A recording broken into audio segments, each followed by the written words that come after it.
السلام عليكم ورحمة الله وبركاته.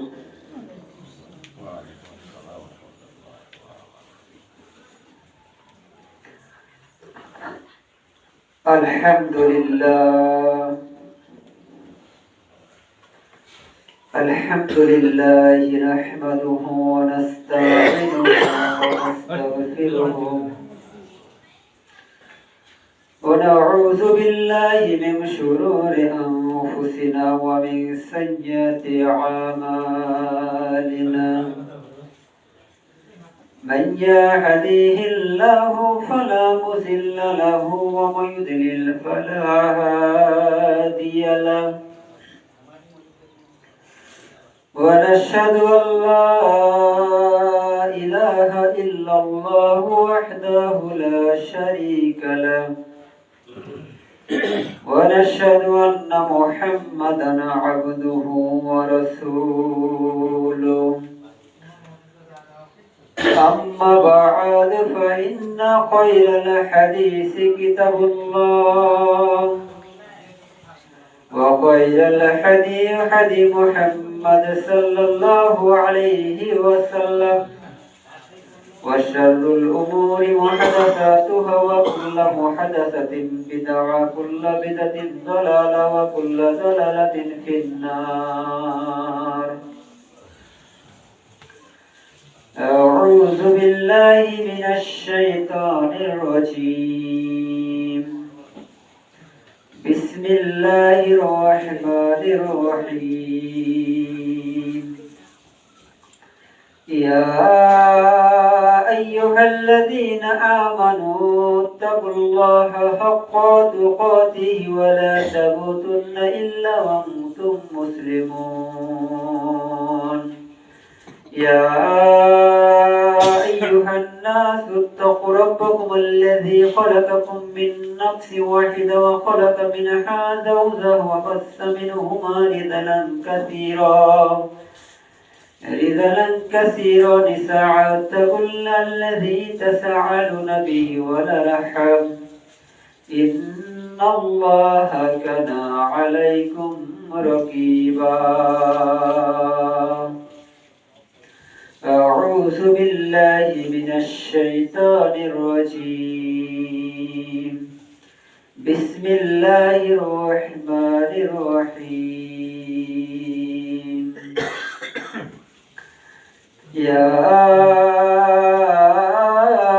أيها الذين آمنوا إذا نودي للصلوات من يوم الجمعة فسووا إلى ذكر الله وذروا البيع ذلكم خير لكم إن كنتم تعلمون.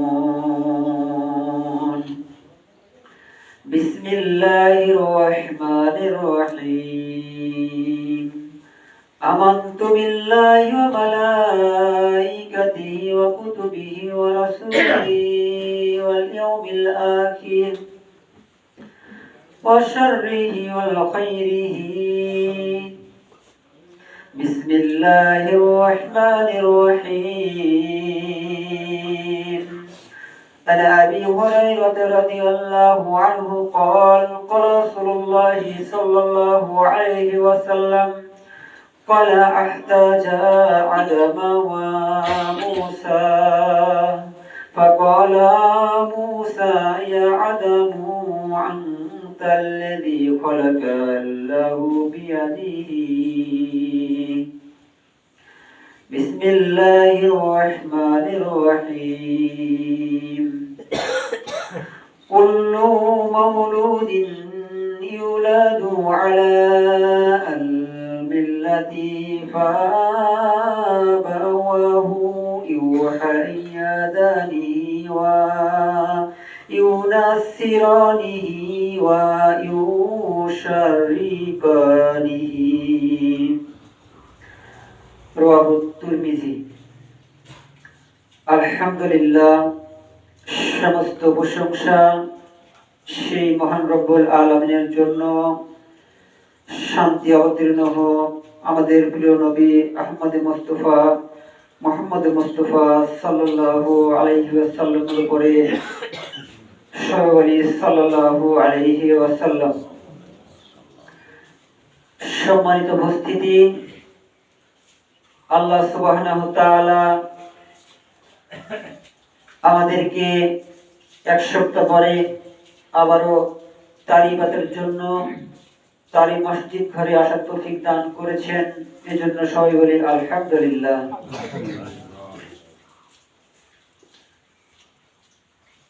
সম্মানিত উপস্থিতি,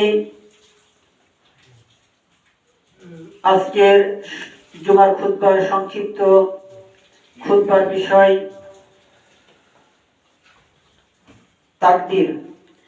আল্লাহ সুবহানাহু ওয়া তাআলা আমাকে যদি এর উপরে কিছু কথা বলার, কিছু শোনার তৌফিক দান করে, কিছু বলবো এবং শুনবো ইনশাআল্লাহুল আজিজ। ক্বাল রাব্বি ইশরাহ লি সাদরি ওয়াসসির লি আমরি ওয়াহলুল উকদাতাম মিন লিসানি ইয়াফকাহু কওলি। রব্বি জিদনি ইলমা, রব্বি জিদনি ইলমা, রব্বি জিদনি ইলমা। আলহামদুলিল্লাহ, সমস্ত প্রশংসা সেই মহান রব্বুল আলামিনের দরবারে।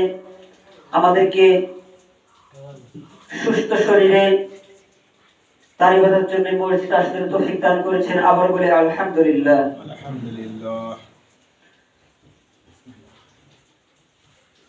আমরা যারা মুসলিম দাবি করি, তারা মুসলিম দাবি করার পরে ঈমান আনতে হয়। আর যারা মুসলিম দাবি করে না, যারা বিভিন্ন জাতি, ইহুদি, খ্রিস্টান, বৌদ্ধ, নাসারা, যত পৃথিবীতে জাতি রয়েছে, মুশরিক, এই জাতিগুলো তারাও আল্লাহকে বিশ্বাস করে। এরপরে তারা কি করে? আল্লাহকে বাদ দিয়ে বহু ইলাহ তারা পূজা করে এবং তারা যে ইসলামের প্রতি ঈমান আনতে হবে এইটুক তারা বিশ্বাস করে না। এই জন্য তারা মুসলিমের অন্তর্ভুক্ত হতে পারে না। তাই আমরা যারা মুসলিম দাবি করেছি, তারা আমাদেরকে একটি কালিমা বা রাসূল সাল্লাল্লাহু আলাইহি ওয়াসাল্লাম যে বাক্য আমাদেরকে শিখিয়ে দিয়েছে, কালিমা শব্দের অর্থ হচ্ছে বাক্য, সে বাক্য শিখিয়ে দিয়েছে। তোমরা বলো আমানতু বিল্লাহি, আমরা ঈমান আনলাম আল্লাহর প্রতি, ওয়া মালাইকাতিহি, অতঃপর ঈমান আনলাম মালাইকা ফেরেশতার উপরে, ওয়া কুতুবিহি, আল্লাহ সুবহানাহু তরফ থেকে যত নাজিলকৃত গ্রন্থ রয়েছে, আসমানি কিতাব, তার উপরে আমরা ঈমান আনলাম, ওয়া রাসূলিহি, যত রাসূল রয়েছে প্রত্যেকটি নবী রাসূলের প্রতি আমরা ঈমান এনেছি,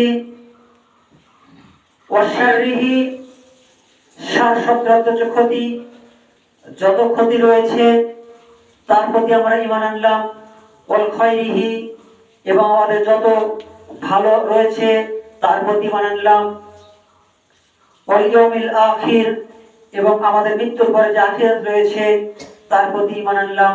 যেই ব্যক্তি এই বাক্যগুলো সাক্ষ্য দিবে, সাক্ষ্য দেওয়ার পরেই তিনি তার মুসলিমের যে আমাদের ধর্ম ইসলাম ধর্ম, সেই ইসলাম ধর্মের মধ্যে তিনি প্রবেশ করলেন। সুবহানাল্লাহ। তাই যদি কোনো ব্যক্তি এই সাক্ষীগুলো দেওয়ার পরে ওয়াশাররিহি ওয়াল খায়রিহি, এই দুটার মধ্যে মানুষ আটকে যায়, এটা হচ্ছে আমাদের তাকদীর, ভাগ্য। এই ভাগ্যের উপরে আমাদেরকে কি করতে হবে? বিশ্বাস স্থাপন করতে হবে। এই ভাগ্যটা আল্লাহর তরফ থেকেই আল্লাহ সুবহানাহু ওয়া তাআলা আমাদের ভাগ্যে লিখে দিয়েছেন, তাকদীর লিখে দিয়েছেন। খয়ের শব্দ উত্তম, শার শব্দ খারাপ। এই খয়ের যদি আপনার ধরুন শ্বাসযন্ত্র তো খারাপ, আপনাকে হঠাৎ আপনি বিবাহ করেছেন নতুন, আপনার স্ত্রী মারা গেল, এটা আপনার তাকদীরে রয়েছে। শ্বাসযন্ত্র ক্ষতি, শারীরিক আপনার ক্ষতি হতে পারে, এটা আপনাকে তাকদীরে মেনে নিতে হবে। আপনার হঠাৎ একটি সন্তান বড় হয়ে গেছে, হঠাৎ এই সন্তানটা মারা গেল, আপনার তাকদীরে লেখা রয়েছে। আপনার পরিবারের একজন সদস্য ছিল, তিনি মারা গেল, আপনার পিতা মারা যেতে পারে, আপনার সন্তান মারা যেতে, আপনার স্ত্রী মারা যেতে পারে, আপনি মারা যেতে পারেন। এরপরে আপনার যে সম্পদ রয়েছে, সম্পদের ক্ষয়ক্ষতি হতে পারে, আপনার কলকারখানা রয়েছে, এই কলকারখানার ক্ষতিগুলো রয়েছে। এরপরে এই ক্ষতিগুলো যদি আপনি বলেন যে আল্লাহ শুধু আমাকেই দেখতে পায়, অন্য কাউকে দেখতে পায় না, অথবা যদি বলেন যে এটা ক্ষতি হওয়ার, এটা কোনো মানুষের ক্ষতি করেছে, অথবা এটা আমার ক্ষতি করার ইয়ে ছিল তাই ক্ষতি হয়েছে, এটা বললে আপনার ঈমান হারিয়ে যাবে। বলতে হবে যে এটা আমার তাকদীরে লেখা হয়েছে। আল্লাহ সুবহানাহু ওয়া তাআলা বলছেন যে মানুষ যখন পৃথিবীতে আসে নাই, যখন রূহ সৃষ্টিও করা হয় নাই, মানুষ যখন পৃথিবীতে আসে নাই অথবা রূহ সৃষ্টি করা হয় নাই, এই রূহ সৃষ্টি করার 40 বছর 50 বছর আগে আল্লাহ সুবহানাহু ওয়া তাআলা তাদের ভাগ্য তাকদীর লিখে রেখেছেন। সুবহানাল্লাহ। তাহলে বলতে পারেন যে আমাদের রূহই সৃষ্টি হলো না, তাহলে আল্লাহ সুবহানাহু ওয়া তাআলা তাকদীর লিখলেন কেন? আল্লাহ সুবহানাহু ওয়া তাআলার কাছে অতীত বলে কিছু নেই, সবকিছু আল্লাহর কাছে বর্তমান। আল্লাহ সুবহানাহু ওয়া তাআলার কাছে অতীত বলে কিছু নেই, সবকিছুই বর্তমান। আর মানুষের কাছে 3টা কাল রয়েছে, অতীত, বর্তমান, ভবিষ্যৎ। আর আল্লাহ সুবহানাহু ওয়া তাআলার কাছে একমাত্রই হচ্ছে বর্তমান কাল। এই জন্য আল্লাহ সুবহানাহু ওয়া তাআলা সামনে কি ঘটবে, পিছনে কি ঘটবে, মধ্যে কি ঘটবে, সবকিছু আল্লাহ সুবহানাহু ওয়া তাআলা আলিমুল বিদাতিস সুদূর, আল্লাহ সব অন্তরের খবর জানেন। এই জন্য আল্লাহ সুবহানাহু ওয়া তাআলা তার রূহ সৃষ্টির 50 বছর আগেই তিনি তার ভাগ্য নির্ধারণ করে গেছেন। তাই তিরমিজির যে হাদিসটি রয়েছে 2134 নম্বর হাদিস, হাদিসটি বর্ণনা করেছেন আবু হুরায়রা। তিনি বলেন, আর আবি হুরায়রা রাদিয়াল্লাহু আনহু বলেন, قال رسول الله صلى الله عليه وسلم, আবু হুরায়রা রাদিয়াল্লাহু আনহু হতে বর্ণিত, রাসূল সাল্লাল্লাহু আলাইহি ওয়াসাল্লাম বলেন, قال احتج আদম ওয়া মূসা, আদম আলাইহিস সালাম আর মূসা আলাইহিস সালাম, এই দুই ব্যক্তি দুটাই হচ্ছে আল্লাহ সুবহানাহু ওয়া তাআলার নবী, এবং দুইজনই আল্লাহ রাসূল সাল্লাল্লাহু আলাইহি ওয়াসাল্লাম আল্লাহ সুবহানাহু ওয়া তাআলার রাসূল। দুইজনেই নবী এবং দুইজনেই কি রাসূল। যিনি রাসূল তিনি নবী কিন্তু হয়, নবী ছাড়া রাসূল হয় না। প্রত্যেকটা নবী নবী, কিন্তু প্রত্যেকটা নবী রাসূল নয়, এটা আপনাদেরকে বুঝতে হবে।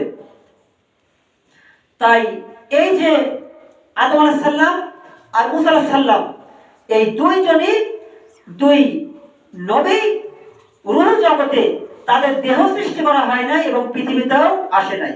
রূহ সৃষ্টি করা হয় নাই, দেহ সৃষ্টি করা হয় নাই এবং পৃথিবীতেও তারা আসে নাই। এর মধ্যে রূহ জগতে আদম আলাইহিস সালাম আর মূসা আলাইহিস সালাম বিতর্ক লেগেছে, দুজনে তর্ক লেগেছে। 2134 নম্বর হাদিস, তিরমিজির হাদিস। দুজনে কি বিতর্ক করছেন? মূসা আলাইহিস সালাম আদম আলাইহিস সালামকে বলছেন যে আপনি তো আদম জাতির পিতা, আপনাকে আল্লাহ সুবহানাহু ওয়া তাআলা তার নিজ হাতে সৃষ্টি করেছেন এবং নিজ হাতে সৃষ্টি করে আপনাকে জান্নাতের ভিতরে রেখেছেন। যদি আপনি আল্লাহ যে নিষেধ করেছিলেন যে তুমি এই গাছের কাছে যেও না, আপনি যদি এই গাছের কাছে না যেতেন তাহলে আজ আমাদেরকে এই জান্নাত থেকে বেরিয়ে আসতে হতো না। মূসা আলাইহিস সালাম কি বললেন? অভিযোগ করলেন আদম আলাইহিস সালামের কাছে, তাকে দোষারোপ করছেন যে আপনার দোষেই আমাদেরকে আজ জান্নাত থেকে বের হতে হয়েছে। তখন আদম আলাইহিস সালাম বলছেন যে তুমি কি জানো না? জানো তো? তখন বলছেন ফাকালা ইয়া মূসা ইয়া আদম, আদম আলাইহিস সালাম মূসা আলাইহিস সালামকে আদম আলাইহিস সালাম বলছেন আনতাল্লাযী খালাকা ওয়াল্লাহু বিয়াদিহি, যে আপনাকে যে আল্লাহ সুবহানাহু ওয়া তাআলা দুই হাতে যে সৃষ্টি করেছেন, নিজ হাতে যে সৃষ্টি করেছেন, সেই নিজ হাতে সৃষ্টি করার পরে আপনাকে যে জান্নাতে প্রবেশ করিয়েছেন, আপনার জন্যই আজ আমরা জান্নাত থেকে বের হয়ে এসেছি। আমাদেরকে জান্নাত থেকে বহিষ্কার করা হয়েছে মুসা আলাইহিস সালাম আদম আলাইহিস সালামকে দোষারোপ করছে বলে। আদম আলাইহিস সালাম বলছেন যে আল্লাহ সুবহানাহু ওয়া তাআলা তার রূহ সৃষ্টির 50,000 বছর আগে যে ভাগ্য নির্ধারণ করেছে, আমার তাকদীরে যা লিখে রেখেছেন আর তাই ঘটেছে। সুবহানাল্লাহ। তাহলে বোঝা যাচ্ছে মুসা আলাইহিস সালাম কি করলেন? আদম আলাইহিস সালামের প্রতি হেরে গেলেন। আদম আলাইহিস সালামের সঙ্গে তিনি তর্কে জিততে পারলেন না, মুসা আলাইহিস সালাম ওখানে হেরে গেলেন, তা নাকি রূহ জগতে। তাহলে বোঝা যাচ্ছে যে আমরা বলি যে আমরা আল্লাহকে দোষারোপ করি একটা কারণে, এই দোষারোপ কেউ কোনদিন করবেন না, তাহলে আমরা মুসলিমও থাকতে পারবো না, ঈমানদারও থাকতে পারবো না। কেন? আল্লাহ সুবহানাহু ওয়া তাআলা বলে, মানুষ বলে যে আল্লাহ সুবহানাহু ওয়া তাআলা আমাদের ভাগ্যে লিখে রেখেছেন তাই আমরা পাপগুলো করি, কিন্তু না, আমরা পাপগুলো করব। আল্লাহ সুবহানাহু ওয়া তাআলা রূহ সৃষ্টি করার পরে দেখলেন যে এই ব্যক্তি এই রূহ এই পাপ করবে, এই রূহ এই পাপ করবে, এই রূহ এইগুলো পাপ করবে, অশ্লীলতা করবে, তাই তার নামে ভাগ্য নির্ধারণ করে রেখেছেন। যেহেতু আল্লাহ সুবহানাহু ওয়া তাআলা তার কাছে সবকিছুই বর্তমান, ভবিষ্যৎ বলে কিছু নেই, অতীত বলে কিছু নেই, সবকিছু বর্তমান। এই জন্য আপনি পাপ করবেন বিধায় আপনি লিখে রেখেছেন। আপনি পাপ আল্লাহ লিখেছে বলে আপনি পাপ করছেন না, আপনি পাপ করবেন বলে আল্লাহ লিখে রেখেছেন। বুঝতে পারছেন? তাহলে আল্লাহকে কিভাবে দোষারোপ করবেন?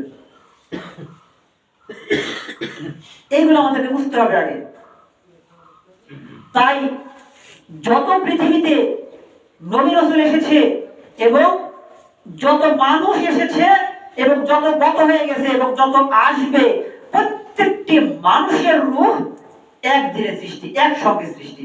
আল্লাহ বলেছেন কোন হয়ে যাও, সঙ্গে সঙ্গে হয়ে গেছে সবকিছু রূহ একদিনে।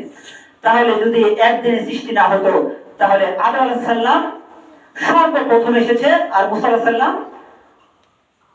অনেক বহু বছর, হাজার হাজার বছর পরে এসেছে। তাহলে বোঝা যাচ্ছে যে রূহ জগতে যত তর্ক বিতর্ক হচ্ছে, একসঙ্গে সমস্ত পৃথিবীর যত মানুষের চলে গেছে আসবে, সমস্ত মানুষের রূহ একদিনে সৃষ্টি। সুবহানাল্লাহ। তাই যখন আল্লাহ সুবহানাহু ওয়া তাআলা রূহকে সৃষ্টি করলেন, রূহকে সৃষ্টি করার পরে দেখলেন যে আগে নবীগুলোকে বাছাই করে নিলেন, যে যেগুলো যেগুলো নবী তৈরি করবেন, সেগুলোকে নবী রাসূল করবেন, সেগুলোকে বাছাই করে নিলেন। দেখলেন কোন কোন রূহের সবচেয়ে বেশি পবিত্র, যেইগুলো রূহ ওই দুনিয়াতেই গুনাহ করবে। যেমন আল্লাহ সুবহানাহু ওয়া তাআলা আদম আলাইহিস সালাম কিন্তু কোথায় আল্লাহ সুবহানাহু ওয়া তাআলা কোথায় বরখিলাপ করেছিলেন, তিনি কিন্তু আমাদের মুহাম্মদ সাল্লাল্লাহু আলাইহি সাল্লামের সাথে তার তুলনা করতে পারে নাই। ঈসা আলাইহিস সালাম ভুল করেছে। মুসা আলাইহিস সালাম যখন বললেন, যে ধরলেন হে আল্লাহ আমি আপনাকে দেখবই, যখন বললেন হে মুসা তুমি আমাকে কোনদিন কালে দেখতে পাবে না, তখন মুসা আলাইহিস সালাম বললেন যে আল্লাহ যারা আমি ইবাদত করি তাকে আমি দেখবই। তিনি জেদ ধরলেন, জেদ ধরার কারণে তিনি ভুল করে বসলেন। এই প্রত্যেকটা নবী প্রায় ভুল করেছে, কিন্তু আমাদের নবী তার কোনো পৃথিবীতে ভুল নেই। দেখলেন যে আমাদের মুহাম্মদ রাসূলুল্লাহ সাল্লাল্লাহু আলাইহি সাল্লামের আত্মা সবচেয়ে বেশি পবিত্র। সুবহানাল্লাহ। তাই তাকে নবীদের সর্দার এবং পৃথিবীর যত মানুষ রয়েছে নবীদের নবী এবং সমস্ত মানুষের নবী করে তৈরি করলেন তাকে। সুবহানাল্লাহ। যিনি যদি তিনি আদম আলাইহিস সালামকে এরকম পবিত্র পেতেন, আদম আলাইহিস সালামকে তিনি শেষ নবী করতেন। আর যেহেতু নবী রাসূল সাল্লাল্লাহু আলাইহি ওয়াসাল্লামকে পেয়েছেন, তাই রাসূল সাল্লাল্লাহু আলাইহি ওয়াসাল্লামকে শেষ নবী তৈরি করেছেন। সুবহানাল্লাহ। এগুলো আমাদেরকে জানতে হবে আগে। তাই রাসূল সাল্লাল্লাহু আলাইহি ওয়াসাল্লাম বলেছেন, আব্দুল্লাহ ইবনে উমর থেকে বর্ণিত, তিরমিজির 2135 নম্বর হাদিস তিনি বলেছেন, আমরা যেগুলো আমল করি সেগুলো কি হে আল্লাহর রাসূল, সেগুলো কি আগ থেকেই নির্ধারিত করা রয়েছে, না আবারও পরে আমাদের জন্য আল্লাহ সুবহানাহু ওয়া তাআলা নাযিল করে রেখেছেন? তাই রাসূল সাল্লাল্লাহু আলাইহি ওয়াসাল্লাম বলছেন, না, তোমরা যে এগুলো আমল করো, এই আমলগুলো পূর্ব থেকেই তোমাদের জন্য নির্ধারিত করে রেখে রাখা হয়েছে। তখন আব্দুল্লাহ ইবনে উমর বলছেন, তাহলে এই আমলগুলো কেন আমরা করব? নির্ধারিত যেহেতু করে রেখেছে, তাহলে আমরা আমল না করলে তো হতো। তখন রাসূল সাল্লাল্লাহু আলাইহি ওয়াসাল্লাম বলছেন, যদি তোমরা যে ব্যক্তি সৎ আমল করো, সেই সৎ আমল হিসেবে তাকে সৃষ্টি করা হয়েছে, সেই ব্যক্তি মৃত্যু পর্যন্ত সৎ আমল করবে। আর যেই ব্যক্তি খারাপ আমল করবে, সেই ব্যক্তি মৃত্যু পর্যন্ত সেই খারাপ আমল করতে থাকবে। সেইভাবে তাকে সৃষ্টি করা হয়েছে। এগুলো তাকদীর। তাকদীর সম্পর্কে আমাদেরকে পড়াশোনা করতে হবে। যদি তাকদীর সম্পর্কে আমরা পড়াশোনা করি, তাহলে আমাদের ভিতর থেকে দুর্বলতা দূর হয়ে যাবে। আমরা আল্লাহকে ভালোভাবে বুঝতে পারবো, এই দুনিয়াকে ভালোভাবে বুঝতে পারবো, রাসূলকে ভালোভাবে চিনতে পারবো, বুঝতে পারবো, ফেরেশতাদেরকে বুঝতে পারবো, ভালোভাবে চিনতে পারবো। আমাদেরকে তাকদীর সম্পর্কে আগে স্পষ্টভাবে পড়াশোনা করতে হবে, জানতে হবে, বুঝতে হবে। আল্লাহ সুবহানাহু ওয়া তাআলা রাসূল সাল্লাল্লাহু আলাইহি ওয়াসাল্লামের মাধ্যমে যেগুলো স্পষ্টভাবে জানিয়ে দিয়েছেন, সেই স্পষ্টভাবে আমাদেরকে জানতে হবে, বুঝতে হবে। তিরমিজির এইগুলো তাকদীর অধ্যায় সবকিছু তিরমিজির হাদিসের মধ্যে এসেছে। তিরমিজির 2136 নম্বর হাদিসটি বর্ণনা করেছেন আলী রাদিয়াল্লাহু আনহু বলেন, قال রাসূলুল্লাহ সাল্লাল্লাহু আলাইহি ওয়াসাল্লাম, আলী রাদিয়াল্লাহু আনহু হতে বর্ণিত, রাসূল সাল্লাল্লাহু আলাইহি ওয়াসাল্লাম বলেন, তোমাদের মধ্যে এমন কোন মানুষ নেই, এমন কোন বান্দা নেই যে যার ঠিকানা জাহান্নামে অথবা জান্নাতে লেখা হয় নাই। ব্যাপারটা কেমন উলটপালট হয়ে যায় না? হযরত আলী বলছেন, রাসূল সাল্লাল্লাহু আলাইহি ওয়াসাল্লাম বলছেন যে তোমাদের এমন কোন বান্দা নেই যে সেই বান্দা জাহান্নাম এবং জান্নাতে, এমন কোন বান্দা নেই যে তার জাহান্নামে এবং জান্নাতে তার নাম লিপিবদ্ধ করা হয় নাই। প্রত্যেকটা ব্যক্তির কে জান্নাতে যাবে, কে জাহান্নামে যাবে, তার জন্য লিপিবদ্ধ করা হয়েছে। তাহলে এরপরে বলছেন, হযরত আলী বলছেন যে ইয়া রাসূলুল্লাহ, তাহলে কি আমরা এর উপর নির্ভর করব না? তাহলে তো আমাদের আমল কোনো প্রয়োজন নেই, যেহেতু আমরা যেভাবে আছি সেভাবে জাহান্নামে চলে যাব। রাসূল সাল্লাল্লাহু আলাইহি ওয়াসাল্লাম বলছেন, আবার ওই হাদিসের ভিতরে বলছেন যে তোমাদেরকে যেইভাবে সৃষ্টি করা হয়েছে, তোমরা যখন থেকে মায়ের পেট থেকে পড়েছো, মায়ের পেট থেকে পড়ার পর থেকে যখন তোমাদের ব্রেন হয়েছে, বুদ্ধি হয়েছে, পৃথিবীকে চেনার মতন বুদ্ধি হয়েছে, তোমাদের আল্লাহকে বোঝার মতন বুদ্ধি হয়েছে, তখন থেকে তোমরা যে আমলগুলো করবে, শেষ পর্যন্ত তোমরা মৃত্যু পর্যন্ত যে আমলগুলো করবে, সেই আমল সম্পর্কে তোমাদেরকে লিপিবদ্ধ করা হয়েছে যে এই আমল করে তুমি জান্নাতে যাবে, আর এই সে ব্যক্তি যে জাহান্নামে যাবে, সেই ব্যক্তি ওই আমল করে জাহান্নামে যাবে। এই জন্য আমাদেরকে আমলটা করতে থাকতে হবে। আল্লাহ তরফ থেকে আমল আমাকে বাধ্যতামূলক করা হয়েছে, দিয়েছে যে আমরা ওই আমল করবই। বুঝতে পারছেন? তাহলে তাকদীর সম্পর্কে স্পষ্টভাবে আল্লাহ সুবহানাহু ওয়া তাআলা আমাদেরকে ক্লিয়ার করে দিয়েছেন। তাই আব্দুল্লাহ ইবনে মাসউদ রাদিয়াল্লাহু আনহু বলেন, কোন রাসূলুল্লাহ সাল্লাল্লাহু আলাইহি ওয়াসাল্লাম, আব্দুল্লাহ ইবনে মাসউদ রাদিয়াল্লাহু আনহু থেকে বর্ণিত, রাসূল সাল্লাল্লাহু আলাইহি ওয়াসাল্লাম বলেন যে তোমরা শোনো, প্রত্যেকটি মায়ের গর্ভে যখন সন্তান জন্ম নেয়, সেই মায়ের গর্ভে যখন সেই বীর্য যায়, তখন সেই বীর্যটা 40 দিন বীর্য আকারে থাকে। কি বুঝলেন? 40 দিন বীর্য আকারে থাকে। এরপরে 40 দিন থাকে হচ্ছে রক্ত আকারে। এরপরে 40 দিন থাকে হচ্ছে মাংস আকারে। কয়দিন হলো? 43 120 দিন, তার মানে 4 মাস। এই 4 মাস মায়ের গর্ভে, 1 মাস থাকে হচ্ছে 40 দিন থাকে হচ্ছে বীর্য আকারে, 40 দিন থাকে হচ্ছে রক্ত আকারে, আর 40 দিন থাকে হচ্ছে মাংসপিণ্ড আকারে। এরপরে আল্লাহ সুবহানাহু ওয়া তাআলা একজন ফেরেশতাকে পাঠায়। সেই ফেরেশতাকে পাঠানোর পরে বলে যে তুমি তার ভিতরে রূহ সঞ্চয় করে দাও। 43-120 দিন যাওয়ার পরে 4 মাস পরে তার ভিতরে রূহ ফুঁকে দেওয়া হয়। সুবহানাল্লাহ। এরপরে এই হাদিসটা পাবেন তিরমিজির 2137 নম্বর হাদিস। এই হাদিসটার ভিতরে আব্দুল্লাহ ইবনে মাসউদ বর্ণনা করছেন যে ওই ফেরেশতা তার জন্য 4টি জিনিস লিপিবদ্ধ করে দেয়। আল্লাহ বলে তার জন্য 4টি জিনিস ভাগ্য তার জন্য নির্ধারিত করে দাও। প্রথম কি? তার জন্য রুজি, রিজিক। সে এই দুনিয়াতে কতটুকু তিনি রিজিক খাবে, কতটুকু তার জন্য নির্ধারিত করা হয়েছে, কতটুকু পর্যন্ত খাবে, আর সেই কত রিজিকের তিনি মালিক হবে এই সম্পর্কে তাকে লিখে দাও তার মায়ের গর্ভে। এর আগে লেখা হয়েছে কতদিন কোন আগে? সৃষ্টির 50 বছর আগে। এরপরে আবার মায়ের গর্ভে যখন 43-120 দিন চলে যায়, এরপরে আবার তার জন্য নির্ধারণ করা হয়। সুবহানাল্লাহ। 1 নম্বরে কি লেখা হয়? রিজিক। 2 নম্বরে লেখা হয় তার মৃত্যু। তার মৃত্যু হবে এবং কোথায় হবে, কোন জায়গায় হবে, কিভাবে হবে, কখন হবে, কোন সময় হবে, বিস্তারিত ভাবে লিখে দেওয়া হয়। সুবহানাল্লাহ।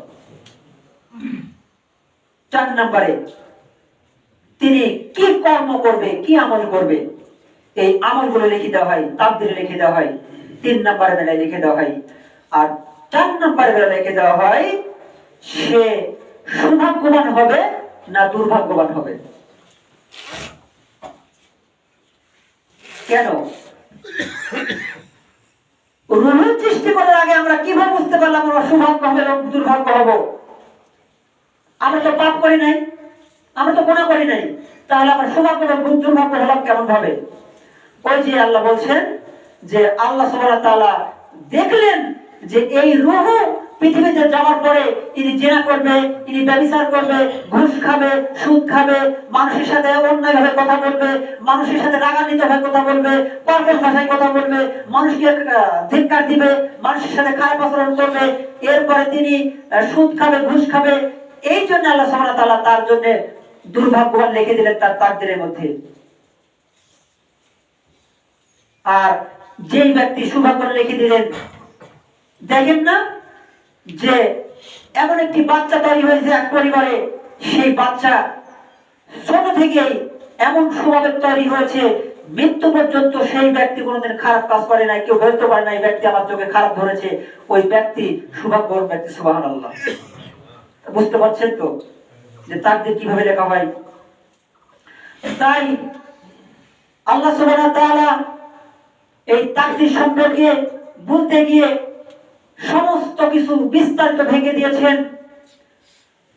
রাসূল সাল্লাল্লাহু আলাইহি সাল্লাম তিরমিজির 2138 নম্বর হাদিসের ভিতরে বলছেন, ওয়া কুল্লু মাওলাদিন ইউলাদু, প্রত্যেকটি শিশু, প্রতিটি শিশু ফিতরাতের উপর জন্মগ্রহণ করেন।